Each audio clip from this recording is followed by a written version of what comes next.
네, 이번에는 스타트를 활용한 통계 이론 및 실습 제8장 다중회귀 분석과 진단 내용에 대한 실습 내용인데요. 오늘은 여기서 이 중에서 1절 다중회귀 분석과 그리고 표준화 회귀 개수까지 1절의 내용을 실습하도록 하겠습니다.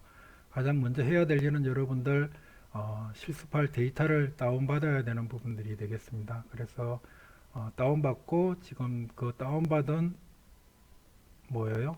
다운받은 그 파일이 있는 폴더로 작업 폴더를 변경하는 방법이죠. 지금 보면은 강의 자료로 이렇게 폴더가 이미 지정되어 있습니다. 그래서 폴더를 바꾸는 방법은 cd change directory 하시면 되고요. 이미 들어가 있기 때문에 dir 실행 명령문을 써서 거기에 대한 내용 5 들어가 있는데 여기서 보게 되면 이거는 강의 자료 들어가 있네요. 그래서 change 디렉토리에서 이 폴더를 데이터 파일이 있는 폴더로 변경을 하겠습니다.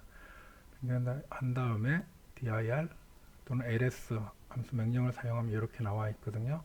여기서 우리가 사용하고자 하는 실습 자료는 여기 있는 analysis data 버전 1 dta 파일이 되겠습니다. 그래서 보고 그 다음에 실행을 한 다음에 불러드렸습니다. 불러드린 다음에 브라우저 창을 이용을 해서 우리가 데이터를 보게 되면 이런 형식이 나와 있겠죠. 그래서 이 실습 파일들을 사용하겠다라는 부분이 됩니다.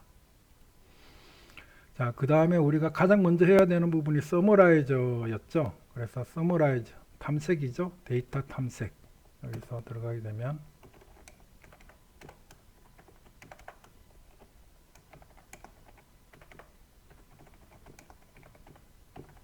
탐색 부분이 첫 번째 우리가 해야 되는 단계 1이었습니다. 그래서 이 부분에 대해서 서머라이즈 여기서 서머라이즈 하고요. 그 다음 디스크라이브 명령 이용해서 데이터를 우리가 먼저 데이터 탐색을 하고요. 여기서 보시게 되면 데이터가 이렇게 나와 있다라는 것, 관측지 개수, 평균, 표준 편차, 최소, 최대값이 나와 있죠. 디스크라이브를 통해서 불러진 데이터의 저장 유형이라든지 포맷이라든지 라벨, 변수 라벨 이런 부분들이 어떻게 되어 있는지 한번 살펴보고요. 데이터 탐색을 한 다음에 여러분들이 그 다음에 어떻게 돼요? 우리가 살펴보는 중요한 변수들이 실질적으로는 요 변수들이죠. 요 변수들을 서머라이즈 이렇게 해보겠다 라는 거죠. 우리가 총속 변수로 여기 부분 그 다음에 웨이트, 그 다음에 몸무게, 보행 시간, 보행 빈도, 엑사이즈, WT 레일까지 추가를 했습니다. WT 레일은 철도역까지 걸어서 집에서 얼마나 걸리느냐, 걸어서 우리 보통 13분 정도 되어 있고요. 표준 편차는 6.75고 5분에서 25분까지 우리가 서울 시민의 그 강남에 있는 대로하고 그 다음에 종로에 있는 지역을 보행자들을 설문조사했기 때문에 대부분 서울 시민이라고 볼 수가 있어요. 그런 측면에서 보면은 걸어서 25분까지가 최대 자기 집에서 걸린다라는 것을 볼 수가 있고 나머지는 똑같습니다. 자, 여기서 우리가 데이터 탐색을 한 다음에 앞에서 이론에서는 우리가 킵을 이용했습니다. 여기서는 드랍을 이용해 보겠습니다. BMI가 뭐예요? 점인 것들만 결측지가 있는 경우 드랍하라. 이렇게 해서 실행을 한번 해봤습니다. 했더니 35개가 드랍이 된 거죠. 그래서 나머지는 킵이 된 겁니다. 그래서 이것을 우리가 변수가 총 4개 정도 있죠. 4개 정도 있으니까 3개 있으니까 이렇게 해가지고 자, 그 다음에 우리가 웨이트가 결측치인 경우에도 드랍을 해야 되겠고요.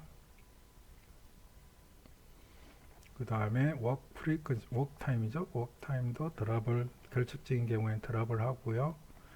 워크 프리퀀시 보행 빈도도 드랍을 하겠습니다. 드랍을 하고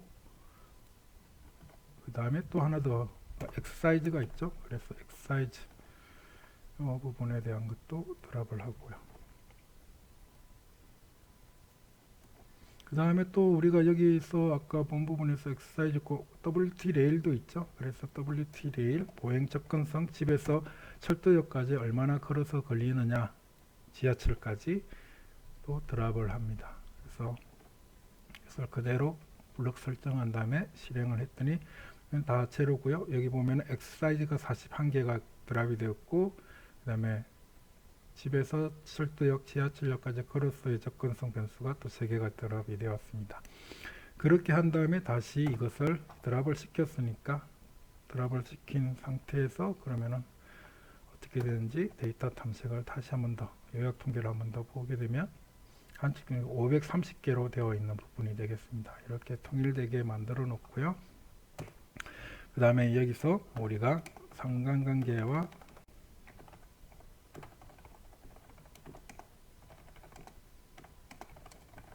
이렇게 되는 부분이죠. 우리가 PWCOR Pairwise Correlationship을 보는 부분이고, 간척지 개수와 그리고 유의 수준이 0.05보다 작은 즉 통계적으로 유의한 값들만 변수로는 스타 표시를 하라는 거죠. 이렇게 해서 보면은 됩니다. 하겠을 경우에는 간척 개수가 다 530개고요. 그렇게 한 다음에 보면은 웨이트가 0.8010으로 높고요. 그 다음에 워크타임도 보행시간이 통계적으로 유의하게 나왔고요. 그 다음에 보게 되면 상관성이 높다라고 할 수 있는 다중공격성이 볼 수 있는 게 0.3930 양의 상관관계로 통계적으로 유의하지만 0.3930은 아주 강한 양의 상관관계가 아니기 때문에 다중공격성은 심각하지 않겠구나라는 것을 한번 살펴볼 수가 있고요. 그 다음에 그래프 매트릭스라는 것을 이용해 가지고 우리가 산점도 매트릭스 그래프를 그리게 되는 거죠. 이렇게 그리게 되면 이런 형태가 나타나게 됩니다. 그래서 여기서 보면은 체질량 교수와 몸무게가 거의 양의 상관계로 강하게 나타나 있고, 나머지 부분들은 여기 나와 있습니다. 이렇게 나와 있는 부분들을 한번 살펴보시고요. 그 다음에 이제 이렇게 해서 그 다음에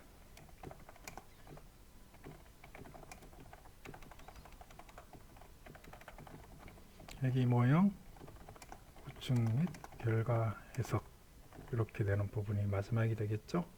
자, 그렇게 해서 우리가 이렇게 해서 실행을 한번 해보면은 이렇게 나타났습니다. 그래서 우리가 530개고요.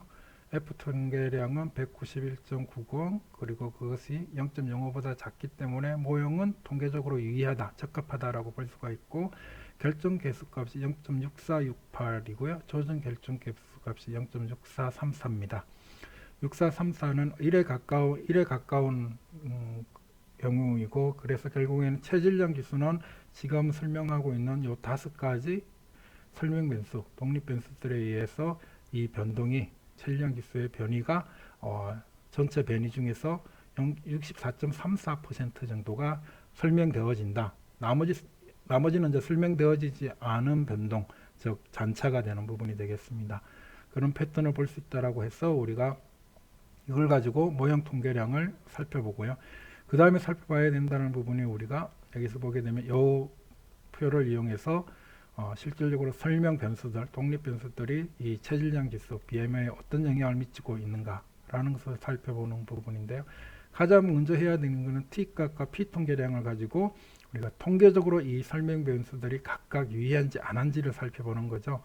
그런 부분에서 보면은 몸무게는 통계적으로 유의하고요. 0.05보다 작기 때문에 워크타임은 아까 약한 상황의 상관관계가 있었지만 통계적으로 유의하지 않습니다. 워크타임은 보행시간은 0과 같다, 회귀개수가 0과 같다라는 부분하고 했을 때 금유가스를 기각하지 못하므로 우리가 어떻게 생각할 수 있어요? 결과적으로 이 워크타임은 0과 같다라고 얘기할 수가 있는 거죠. 그죠? 기무가스를 기각하지 못했기 때문에. 워크 프리퀀시는 보면은 0.011로 0.05보다 작기 때문에 이 마이너스 0.1485의 값은 0과 같다라는 기무가스를 기각하고 대립가스를, 즉 0이 아니다, 마이너스 1.4585이다라고 얘기할 수 있기 때문에 통계적으로 유의하다고 볼 수가 있고요. 엑서사이즈나 보행시간 같은 경우에는 우리가 지금까지의 보행시간은 통계적으로 다 유의하지 않습니다. 이렇게 해서 T와 P 통계량을 가지고 우리가 회귀계수의 값이 통계적으로 유의한지 안 한지 검증을 해내고요. 그 다음에 통계적으로 유의한 값들에 대해서 우리가 보게 되면 몸무게는 회귀계수의 값이 0.1757입니다. 이것은 몸무게가 1kg 증가하게 되면 체질량 지수 BMI 값은 0.1757이 증가한다는 것을 의미하는 거고요. 보행 빈도에서는 보게 되면은 보행 빈도가 1회 증가할수록 체질량 지수는 마이너스 0.148로 증가한다. 즉 0.148로 감소한다는 거죠. 체질량이 보이고 있습니다. 그래서 보행 빈도 횟수를 늘리는 게 중요하지 보행 시간을 전체를 늘리기보다는 보행 빈도 횟수를 증가시키는 것이 체질량 지수를 줄이는데 보다 더 유의하다는 것을 여기서 볼 수가 있는 부분이 되겠습니다. 이렇게 해서 다중선형 회귀 모형 구축과 실행 결과를 보면서 모형 통계량 진단을 하고요. 각각의 설명 변수들, 독립 변수들에 대한 결과값을 나타냈습니다. 그 다음에 우리가 표준화 회귀계수 베타 값이라는 부분이죠. 그래서 이 나머지 몸무게, 보행시간, 보행빈도, 엑스사이즈, 그 다음에 집까지 걸어서 지하철역까지 접근 시간, 이 변수들이 실질적으로 서로 비교를 할 수 없죠. 몸무게는 킬로그램, 워크타임은 분, 워크 프리퀀시는 빈도, 엑스사이즈는 빈도, 횟수, 그리고 이것은 또 분이 되니까요. 서로 다른 측정 단위를 가지고 있습니다. 이럴 경우에는 우리가 볼 수가 없기 때문에 뒤에 콤마 베타라는 옵션을 줬어요. 요거 여러분들 보시기엔 두 줄처럼 보이지만 실제로는 한 줄입니다. 칸이 작아져서 일부러 이렇게 되고, 이게 아마 스타타시 버전 14나 15 버전에서 이렇게 표현이 되는 부분이라서 조금은 오래된 버전에 익숙한 사람들은 조금 익숙하지 않을 수도 있는데요. 만약에 여기 있는 범위를 벗어나면 자동으로 자기가 줄바꿈을 해준다라는 부분이 되겠습니다. 그래서 보면 달라지는 부분은 위에 있는 여기 95% 유의 수준 구간을 갖다가 보여주는 것 대신에 베타 값이 표현되고 나머지는 똑같습니다. 그래서 이 부분에 대한 이 표준화 회귀 개수 값을 가지고 우리가 서로 비교를 해서 된다는 거가 이런 파트에서 먼저 얘기한 부분은, 자, 이 표준화 회귀 개수 값을 봤을 때 체질량 지수 BMI 값에 가장 큰 영향력을 가지고 있는 변수, 독립 변수는 무엇이냐, 원인이 되는 변수는 무엇이냐라고 봤을 때는 웨이트다라는 것을 얘기를 했죠. 0.8043이 되는 거고요. 그 다음으로 높은 값이 보게 되면 여기 마이너스 값을 가지고 있는 워크 프리퀀시가 되겠습니다. 이렇게 해서 우리가 서로 변수들 간의 측정 단위가 다른 변수들을 우리가 표준화 회귀 계수를 통해서 상호 비교해서 어떤 것이 더 큰 영향력을 가지고 있는가라는 부분에 대한 분석을 해줄 수 있는 것이 표준화 회귀 계수다 라고 알고 계시면 될 것 같습니다. 자, 그 다음에 우리가 모형의 구차에서 회귀 계수의 가설 검증이라는 게 있었죠. 그래서 여기 보게 되면 카이어틀리는 실행 결과를 보이지 말고 뭐예요? 리그레션을 하라는 거고요. 나머지는 똑같습니다. 이렇게 해서 실행을 했더니 실행은 되었는데 결과값은 안 보이죠. 그래서 카이어틀리라는 명령, 그리고 워크 프리퀀시가 실질적으로는 회귀 계수의 값이 0이다 라는 기무가설을 검증하는 거죠. 테스트 워크 프리퀀시 하면 워크 프리퀀시는 제로다 라는 것이 기무가설이고요. 여기에 대한 F 통계량은 10이고 P 값은 0.0017입니다. 0.05보다 작죠. 즉 워크 프리퀀시는 워크 프리퀀시의 회귀 계수 값이 0이다.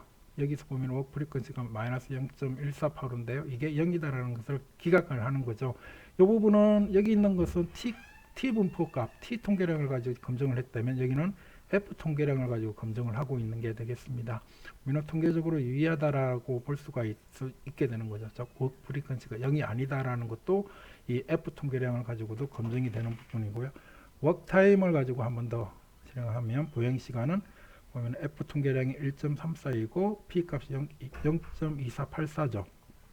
즉 P 값이 0.05보다 작지 않고 크기 때문에 훨씬 더 크기 때문에 워크 타임은 제로다 라고 보는 거죠. 그럴 경우에는 이제 이 부분을 빼고 워크 타임을 빼고 우리가 회귀 분석을 돌릴 수가 있는 거죠. 이럴 경우에는 우리가 만약에 중요하지 않다면 그렇게 하는 것이 그렇게 하면 할 수 있다라는 것을 얘기합니다.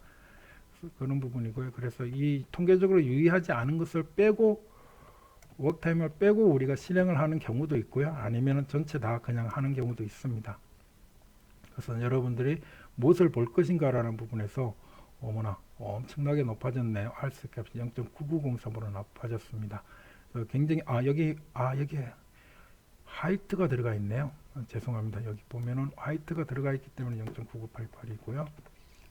그래서 화이트는 빼야죠. 키와 체질량 객수는 근본적으로 보게 되면 몸무게와 키에 의해서 산출이 되어지는 값이기 때문에 당연히 화이트 값이 높아지면 넣게 되면 높아지게 되는 거죠.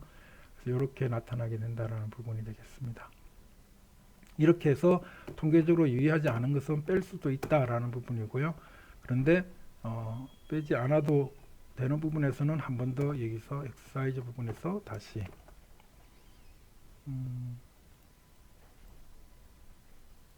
합니다. 그래서 보면 F 통계량이 보행 횟수, 운동 횟수죠. 운동 횟수는 0이다는 기무가설을 기각할 수가 없죠. P 값이 0.05보다 크죠. 그럴 경우에는 또 빼고 할 수도 있다라는 거고요.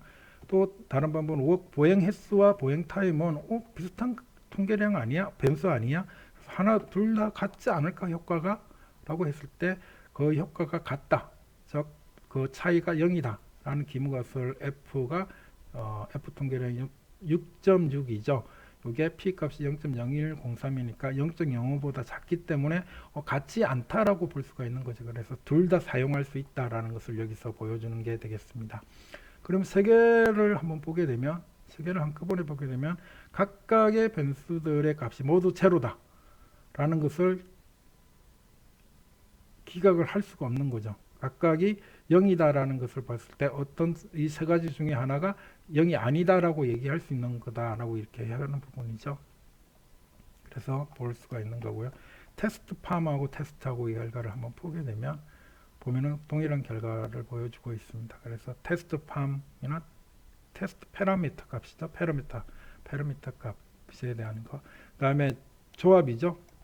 리니어 콤비네이션에 대한 두 가지 변수의 값의 합이 회귀개수의 값의 합이 0이다 라는 것은 기각을 하기가 약간 애매하지만 어쨌든 0.05를 기준으로 한다면 0.05보다 크기 때문에 두 가지의 합은 제로다라고 얘기를 할 수가 있는 거죠. 그래서 둘 중에 하나를 사용할 수도 있다라는 부분. 그래서 여기서는 회귀개수들을 어떻게 하나 모형에 넣을지 말지 적합한지 안 한지를 검증하는 부분이 되겠습니다. 이것을 통해서 여러분들이 어떤 설명 변수들을 빼고 넣고 할지를 결정을 할 수도 있다라는 부분이 되겠습니다.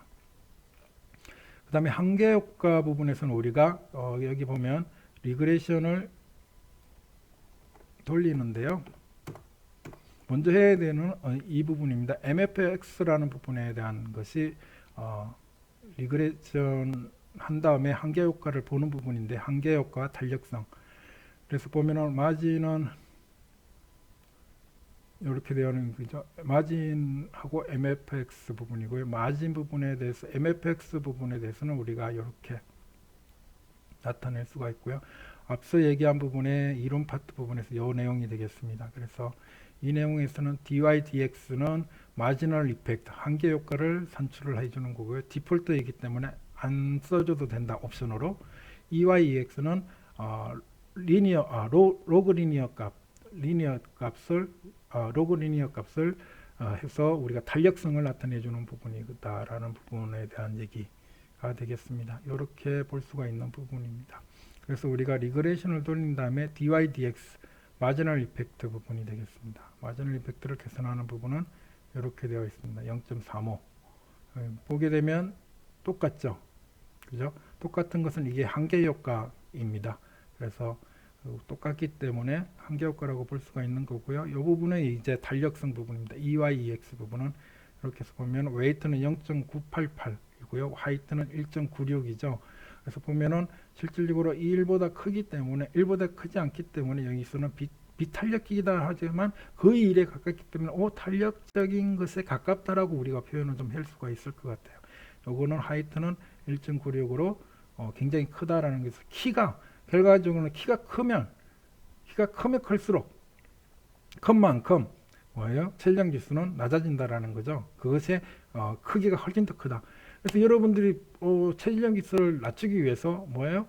키를 더 점점점 늘린다라고 하는 게 더 효과적이다라고 얘기를 할 수 있지만 솔직히 힐은 우리가 키우고 낮추고 할 수가 있는 성질이 아니잖아요. 그 대신에 조절할 수 있는 건 뭐예요? 웨이트, 몸무게죠. 그래서 여러분들이 살을 빼겠다라고 얘기했을 때 그 살을 뺀다는 것은 결국엔 체질량을 갖다가 낮추겠다라는 표현하고 똑같다는 부분이 이 부분에 대한 설명이 되겠습니다. 거의 1에 가깝기 때문에 살을 뺀다는 것 자체가 결국에는 체질량 지수를 우리가 낮춘다라고, 살을 뺀다는 것은 몸무게를 줄인다라는 거죠. 그 부분에 대한 설명이라고 볼 수가 있고요. 그 다음에 우리가 앞서 얘기한 요 5가지 변수가 있죠. 몸무게, 하이트, 웨이트, 하이트. 여기서는 하이트가 다시 들어갔습니다. 하이트가 들어가고 보행 빈도, 엑서사이즈, 접근성 부분을 배터를 다중공정성 값을 봤더니 쭉 봤더니 여기에 보면은 다중공정성 요거 부분이고요. 그 다음에 에스테이트 VIF 하면 이렇게 해서 통계적으로 우리가 다중공정성 값이 평균이고요. 그 다음에 VIF 값이 5보다 작죠. 그래서 여기서는 다중공정성이 심각하지 않구나 라고 이렇게 볼 수가 있는 부분이 되겠습니다. 그 다음 VIF 값도 이렇게 똑같이 이렇게 해서 에스테이트 VIF나 VIF가 다 동일한 결과를 보여준다라는 부분에서 둘 중에 하나를 사용해도 된다라는 것을 의미를 합니다. 그 다음에 모델 적합도 비교, 모델 컴프레션 부분입니다. 여기서는 보면은 이론 파트에서 설명한 것처럼 이렇게 4가지 설명 변수와 그 다음에 종속 변수를 해서 모델 언더바 1으로 했고요. 그 다음에 여기서는 보면은 4가지가 들어가 있죠. 4가지 중에서 여기는 뭐가 더 들어가 있죠. 여기는 엑사이즈 들어가 있고 웨이트 들어있고 워크 프리퀀시가 빠져 있네요. 워크 프리퀀시가 빠져 있고 그죠? 워크 프리퀀시가 빠져 있고 변수가 4개. 여기도 뭐 카이어트를 해도 되고요. 그래서 워크 프리퀀시가 빠져 있는 모형이 되겠습니다. 워크 타임, 여기서는 워크 타임이 왜 들어가 있지? 이렇게 하겠습니다. 워크 타임 집어넣고요. 워크 타임을 집어넣고 이 모형과 이 모형이 어떤 게 적합하냐라고 봤을 때 보면은 워크 타임, 워크 프리퀀시, 여기서 보면은 워크 프리퀀시가 이 모형에서는 빠져 있습니다. 그 결과를 실행 결과를 저장하는 거죠. 에스테이트 IC를 가지고도 우리가 실행할 수 있는 모형 적합도를 비교할 수가 있는데요. 에스테이트 IC는 이렇게 보면은 AIC, BIC 그리고 우드 통계량, 로그 라이클리우드 통계량도 나와 있는데요. AIC 값이 작거나 BIC 값이 작으면 우리가 그 작은 값을 가진 모형이 더 적합하다라고 우리가 얘기를 해줄 수 있는 부분들인데, 이건 나중에 설명하려고 그랬는데 실습에서는 이렇게 나와 있네요. 그대로 진행을 한번 해보겠습니다. 그래서 요 실행한 결과를 저장을 한 거죠. 그리고 에스티메이트 스토어 2에서 우리가 이 워크 타임을 뺀 나머지 모형을 똑같이 한 다음에 또 실행을 했습니다. 실행해서 결과를 저장했는데 일단 AIC, BIC 값만 보게 되면 앞에 있는 거는 1830.10인데 여기는 1834.704죠. 그래서 보면은 더 작은 값은 이 모형이 더 좋다라고 얘기할 수 있는 부분이 되겠습니다. 앞에 있는 워크 타임, BMI, 웨이트, 워크 타임, 워크 프리퀀시가 들어가 있는 모형이 더 좋다라고 얘기할 수가 있는 거죠. 자, 거기에 대해서 우리가 마찬가지 이 실행 경우들 모델 언더바 1, 모델 언더바 2를 우리가 여기 보면 모델 언더바 점이니까 여기에 1, 2, 3 어떤 숫자든지 있으면 여기 표현해서 보여달라는 거고요. B 값을 회계 계수값을 소수점 셋자짜리로 해서 표시하고 스타 표시죠. 그래서 스타가 하나인 것은 0.05 수준에서 유의한 거고, 2개인 것은 0.01 수준에서 유의한 거고, 3개인 것은 0.001에서 유의한 거고요. 통계량은 관측치 개수, 결정 개수, 조정 결정 개수, 그 다음 RMS의 값, F 통계량, 로그 라이클로드 통계량을 보여라라는 겁니다. 그래서 실행을 했더니 이런 결과가 나왔습니다. 여기서 우리가 R 수정 결정 개수 값을 봤을 때 모델 1이 더 좋죠. 워크 프리퀀시가 들어간 모양이 더 좋다라는 거죠. 더 높다라는 거죠. 결정계수, 수정 결정계수, 조정 결정계수 값이. 그래서 이것을 선택을 하게 되는 부분이 되겠습니다. 이것은 우리가 앞에서 얘기한 AIC, BIC 통계량을 본 결과하고 유사합니다. 어떤 회귀 모형에서는 이게 서로 다른 반대의 결과도 나오는 경우가 아주 가끔 있습니다. 이럴 경우에는 여러분들이 어떻게 할 것인가라는 부분은 좀 더 고민을 해봐야 되는 부분이고요. 우리가 S텝이라는 것도 저번에 한번 배웠었죠. 3장에서 배웠습니다. 좀 더 깔끔하게 우리가 보여지는 보고서용으로 바로 우리가 저장도 할 수 있는 부분에 대한 얘기가 되겠습니다. 여기 이렇게 두 가지만 또 보고자 하는 부분, 또 이렇게 되는 부분이고요. 명목 변수의 처리와 상호작용 효과는 우리가 다음 제2절에서 또 이론 파트를 공부한 다음에 실습을 해보도록 하겠습니다. 여기까지 제8장 중에서 1절 다중선형 회귀 분석과 표준화 회귀 개수에 대한 내용에 대한 직접적인 실습을 하는 방법에 대해서 배웠습니다. 그러면은 여기까지 하고 그리고 다시 2절 내용에 대한 이론 파트를 공부한 다음에 아래 내용을 공부를 해보도록 하겠습니다. 네, 수고하셨습니다.